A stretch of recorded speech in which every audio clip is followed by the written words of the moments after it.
పురాతనమైన కళ తోలుబొమ్మలాట. అంటే దాన్ని హరికథ కానీ, తోలుబొమ్మలాట కానీ, చక్కెర భజన కానీ ఇలాంటివన్నీ కనుమరుగైపోయినందువల్ల మేము కొత్త డిజైన్లు తయారు చేసి మార్కెట్లో గృహ అలంకరణ కోసము ఈ మార్కెట్లో సేల్స్కు, ఎగ్జిబిషన్లోను, షోరూమ్లకు అట్లా ఇట్లా ఇస్తూ జీవనము గడుపుతాం.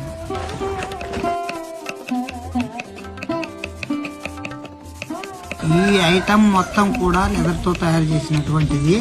మన దగ్గర అనంతపురం జిల్లాలోనే సాన్వి స్టోర్లో ప్రతి ఒక్క వస్తువు ఈ లెదర్తో తయారు చేసినటువంటి కళ ఏదైతే ఉందో అది ప్రతి ఒక్క వస్తువు మీరు ఏ కస్టమర్కి ఏది నచ్చితే అది అన్నీ కూడా అక్కడ లభిస్తాయి. దయచేసి అక్కడ కూడా మీరు సందర్శించి కొనగలరని ప్రార్థిస్తున్నాను.